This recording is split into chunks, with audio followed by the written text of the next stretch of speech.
Hello, sophomores. How you doing? Congratulations. I wanted to wish you well. It is the beginning officially of your sophomore year. Today is May 18th, 2020, and officially this message is for my freshman honors class.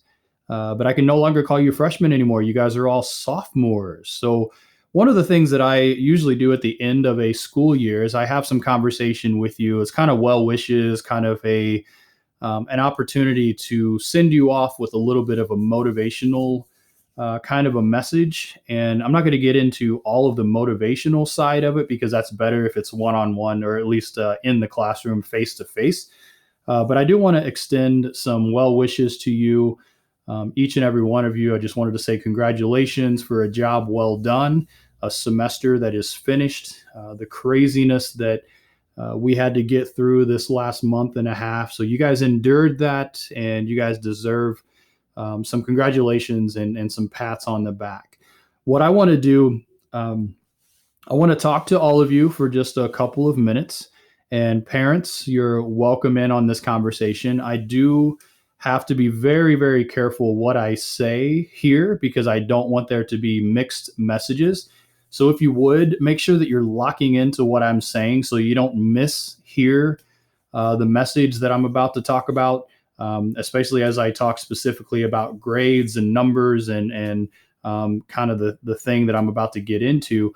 So please make sure you're focused, make sure you're not mishearing what I'm saying, lock in and make sure that you're understanding this. And you may have to play it back a couple of times to make sure that you're not hearing it differently. I just want to cover my butt and make sure that I'm not telling you something that is going to be confusing and get you lost. Okay. Let me start with this. I like to play with numbers. And I know that one of the things that I do as a teacher, I look at the numbers and I try to see, where did my students do well? Where did my students not do so well? What were the reasons behind some of those things? And sometimes just playing with numbers and seeing what actual percentages are just kind of helps me put things in perspective. Now, since March 15th, that was that 15th, 16th, that's last day that we met together as a class. I had my students read the novel 1984. Their main priority was to read and then answer the reading responses at the end of the chapter and fill out that reading response form and try to write about 250 words of their natural reaction.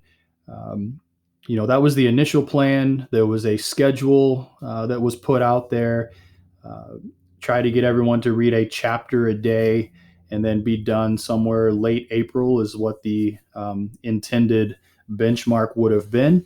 And then after that, or even during that, there was the other assignment, which was the reading packet, which was answering a bunch of questions that went with most of the chapters and different sections of 1984. And then that final week of expectations that were placed on you guys during your shelter in place order was the study sync assignment, that blast that just kind of addressed how many people across the country were dealing with the COVID-19 situation and how they were communicating with their friends and family and just socializing and how important that is. So really, not a lot of assignments, but fairly intensive. And some of you did well. Some of you struggled a little bit. Some of you kind of ignored some of the expectations and you went through. So let me be very, very clear before I kind of play with those numbers and share with you why I have this whole chart here. First of all, as you know from messages from our superintendent, Mr. Tuttle, and our principal, Mr. Braden, you know that grades were calculated very differently for semester 2. And the way that I've been explaining it to other people who have asked me directly in conversations that I've had with my friends and just people that I hang out with and talk to on the phone or through video messages like this, the way that I explain it is we look at third quarter, we looked at fourth quarter, and especially whenever we're dealing with the seniors and really everybody, we looked at if there was one of those quarters that a student was passing, then that's it. That's the stamp of approval. no matter what, if a student is passing third quarter, then automatically semester two, that student was going to get the passing grade. If someone were struggling for quarter three, but they did well during quarter four, all of our shelter in place remote learning assignments, then we take just the fourth quarter grade and we put that stamp of approval, that passing grade on that. So we did not look at third and fourth quarter. We looked at third or fourth quarter. And I think that's very important, especially as I get into some of these numbers, for everyone to understand. We didn't look at both of them and put them together for the semester grade. We looked at third quarter, we looked at fourth quarter. Whichever one had the passing grade, that's the one we kept and we moved forward. And again, you guys, everyone understands you're not getting an A, B, C, D, or an F grade. You're getting a passing grade. And then and this doesn't apply to anybody, but just as I explained it to other people, it doesn't apply to anybody in this specific class. But if a person was unsuccessful third quarter and unsuccessful fourth quarter, then that person would get a NC for like a no count or a non-compliance, which just means that their work is still kind of hanging over their head and they have a little bit more time to get their work in before they get the credit for semester two. Okay, so again, none of you are in an area that you need to be concerned with your second semester grade. All of you passed. All of you received, whether it was from third quarter or fourth quarter or both, all of you are going to receive that passing grade for semester two. So congratulations, you are officially moving on to your sophomore year of English. And many of you are going to be staying in the honors class. And that's what I really want to talk to you about is kind of this grade. And I like to play with numbers. And what I did this morning is I went back and I just had a thought in my head. I wanted to think about, okay, if we didn't have all the restrictions or the limitations placed on us as far as grading, and we were giving you accurate grades, where would my students be? And I think that's an important question. And let me say something before I get into the numbers. When I talk to this particular class, this freshman honors class, I always talked about, we're not supposed to judge people. We're not supposed to, label and all this kind of stuff. But here's the fact. You have a stamp behind the title of this English class called honors. And for a lot of you, your goal in your junior and senior year is to be a part of the National Honors Society. This is your pathway. These types of classes are your pathway towards that additional recognition of academic achievement, that National Honor Society.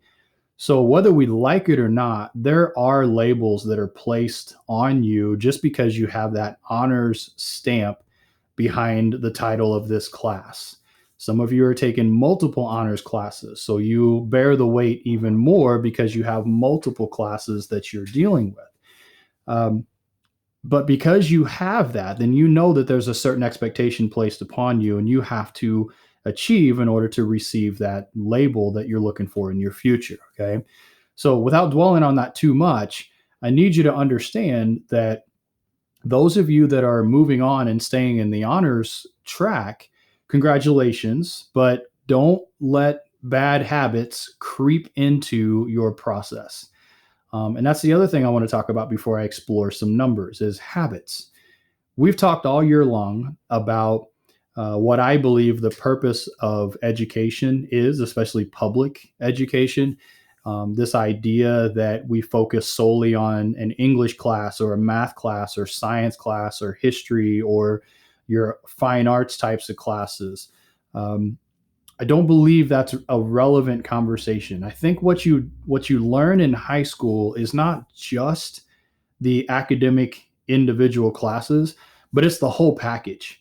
It's the whole package of having 6, maybe 7 classes plus your extracurriculars and any other kind of fun things that you do on the side, you have to do the whole package simultaneously well. And that's what I think public education really does teach you, is how to become a multitasker where you have to do multiple things simultaneously well. And when things get tough, because some of your classes, and you know this, look at your past year, some of your classes have moments where it's extremely difficult and you have to lock in and focus a lot of attention, a lot of time on those classes, and then kind of put some other classes on the back burner because they're not as intense for those moments. And then it kind of switches around. And then there's other times when you just feel the weight of all of them. I've heard some of you come into my classroom and you say, man, I've got 4 tests today. And that's just how it happens. Sometimes the weight of it, just the calendar, how the units play out, you have all of it happening at the same time. So what you develop is habits of perseverance, habits of endurance, habits of hard work, and habits of just getting the material done, the tasks done that are placed before you. It's never so much about, do you like it? It's never so much about, is this really going to be relevant to your future?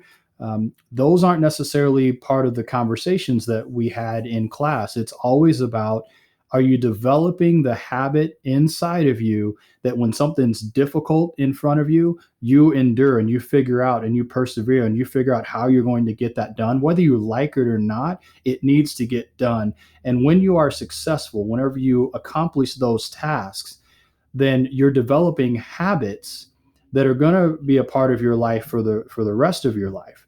And I tried to relate that to adulting. As an adult, I just take myself as an example. I'm a husband, I'm a parent, I'm a teacher, been a coach. There's different extracurricular things that I'm involved with. I'm a friend. I'm a family member in lots of different ways. And sometimes all of that happens at the same time. And you can't just ignore one part of your life and focus on another and expect the whole package to still be great. So hopefully that makes sense to you. And hopefully you understand.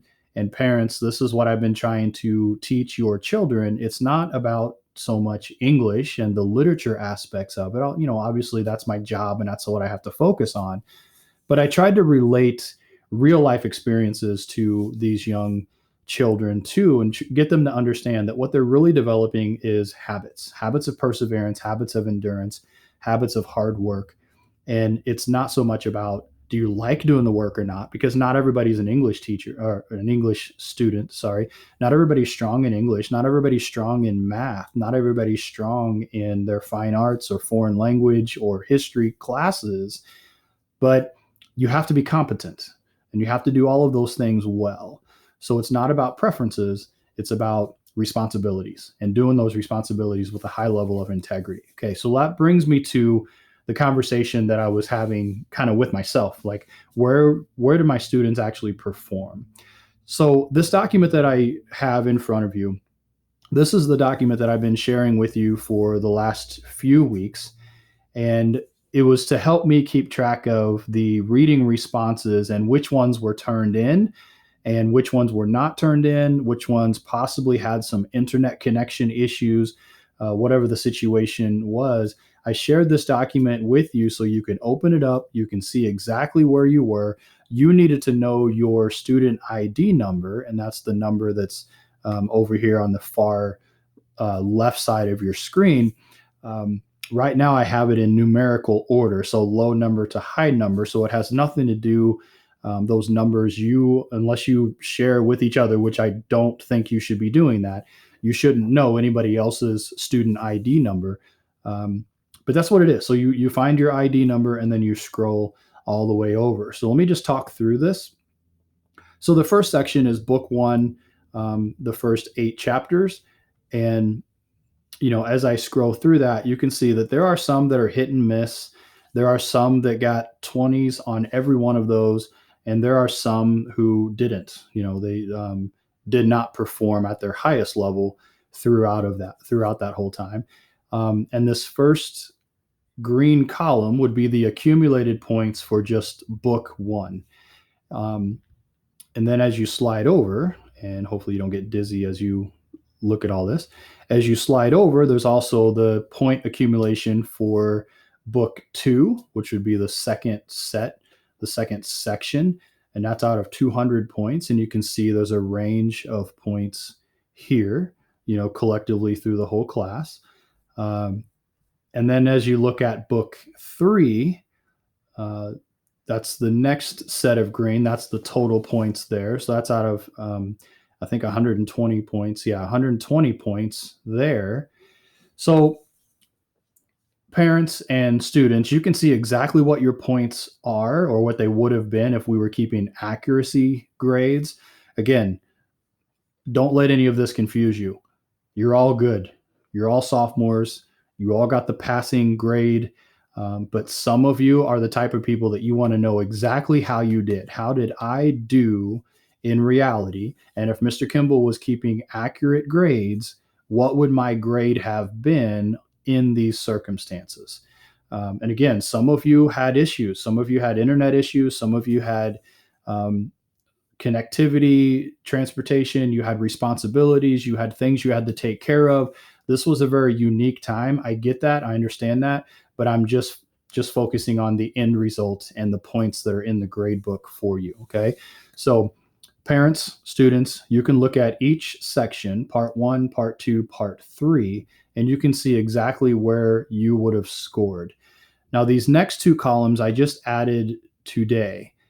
This AC and AD column. The AC column, that's the reader's guide. That's the packet of information. That was that packet that I gave everyone that last day of school that we were together. There was also a version of that on Google Classroom. A couple of you did have to print that out on your own. A lot of you, whenever you were finished with that, you were taking pictures and you were sending those pictures through email, which is perfect. I appreciate that. That's exactly what you were supposed to do.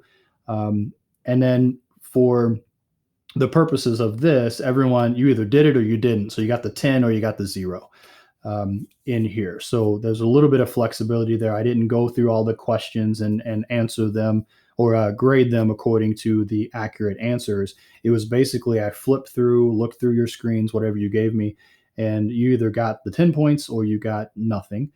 And then finally, that last week, which is the AD column here, that was that Study Sync Blast, and same type of thing. Some of you did it, some of you did not. So you either got the 10 or you got the 0, okay? So again, as you scroll through, don't worry about what everybody else is doing. Remember, there are people that had legitimate issues, legitimate concerns. Fine. Just focus on your own number, whatever that is, and slide all the way over. Now, these last 3 columns, and I'm going to move this all the way over. So you basically are seeing your number along with 3 different percentages here. Okay. So I'm going to stay at the top for just a second.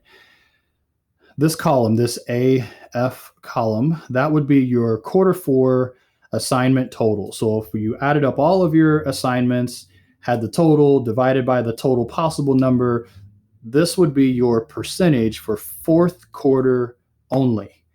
Okay, only for 4th quarter.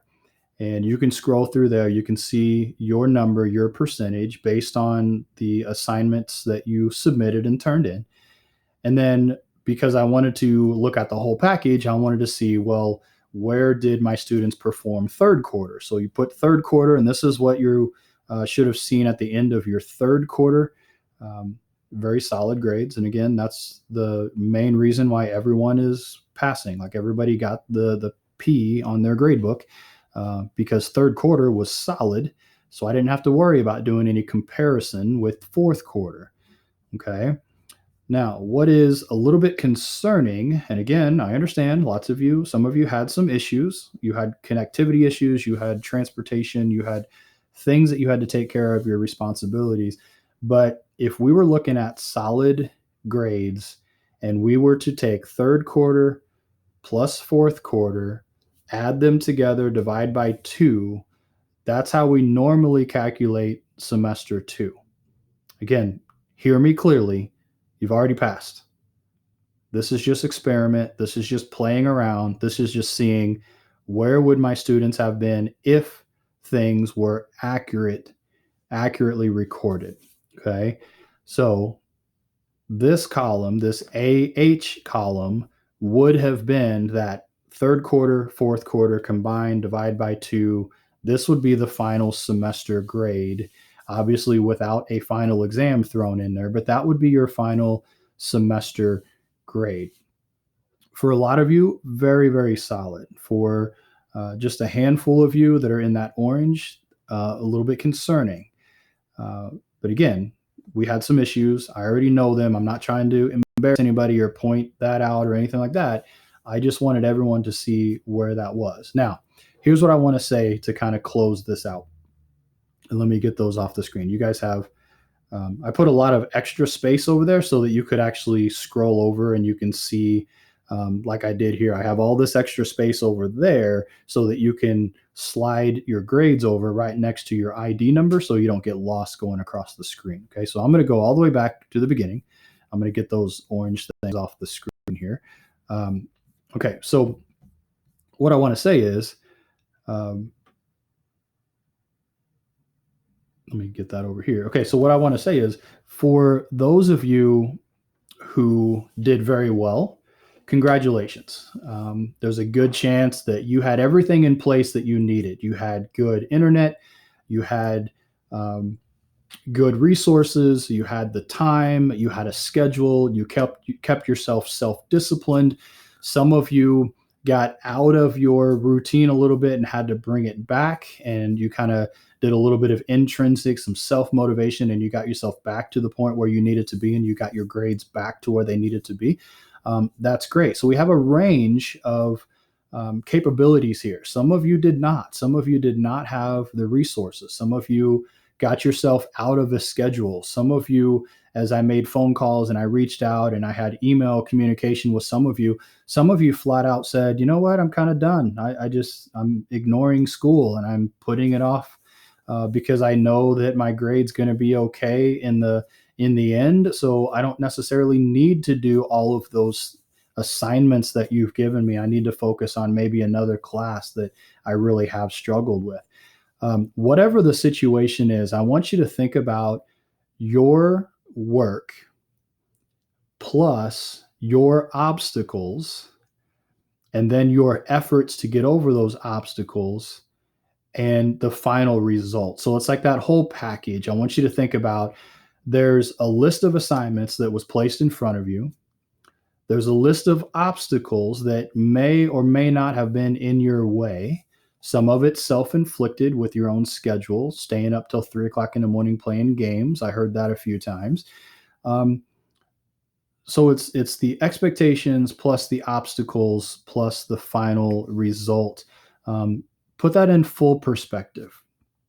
And then I want you to think about it. I want you to challenge yourself, and I want you to reflect on the habits that you kept alive during this shelter in place. Like, did you stay self-motivated? Did you stay self-disciplined? Did you get all the things done? Did you figure out how to get over the obstacles and get things done? If you did, then great.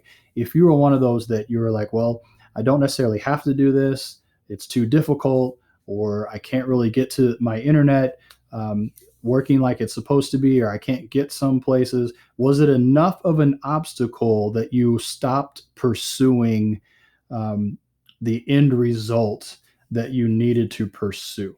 Okay. What I'm really trying to say is, are you staying with the label? And please don't interpret this the wrong way. I know some of you, again, you have your legitimate reasons and they're valid. And I'm not trying to belittle any of that. I'm just trying to keep you at a high level of performance, a high level of expectation. And some of that has to be placed on your own shoulders. There's a good chance we don't know what the fall is going to be like. There's a good chance that we might have to incorporate some remote learning into our process next year. But there's going to be talk that the expectations are going to go back to the high level, the rigor is going to be there. So I want you to think about, if you have obstacles, if you have challenges, if you have situations that you need to overcome, have you developed those strategies? Have you developed the grit? Have you developed the habits to figure out ways to get over them? And if you have, great, continue doing those things. If you have not, then my challenge to you is, where do you want to be in 2 years and in 3 years? Do you want to remain in the honors types of programs? Do you want to be a National Honor Society student? Some of you are going to have to really dig deep in order to make that happen. Some of you have the resources. You have everything you need, everything's in place, everything's perfect, and that's great. It's going to be an easy path for you. Some of you were like me when I was in high school, and you don't have the resources, you don't have the finances, you don't have the opportunity. So you're going to have to figure out, how bad do you want it? If you want it bad enough, you're going to achieve the things that you want to achieve. Okay, I've gone really, really long here. I didn't mean to go this long. I apologize for that. But I just wanted to share with you that I wanted to encourage you. I wanted to keep you on track. I wanted to make sure that you understand that you need to maintain a little bit of self discipline, some intrinsic motivation. You need to make sure that if you really want to stay in this type of program, this honors program, then sometimes you're going to have to be creative. You're going to have to find different ways. You're going to have to communicate and make sure that your teacher knows exactly what your situation is, and the teachers can work with you in your future. Okay. So anyway, congratulations. You're all sophomores. Make sure that you are maintaining the difficult process of keeping those high expectations a part of your life, and develop those strong, solid habits. Hopefully, I'll see you all over the summer. And if not, I'll see you on campus next school year. Okay, with that, I'm going to let you go. Have a great day, and I'll talk to you later.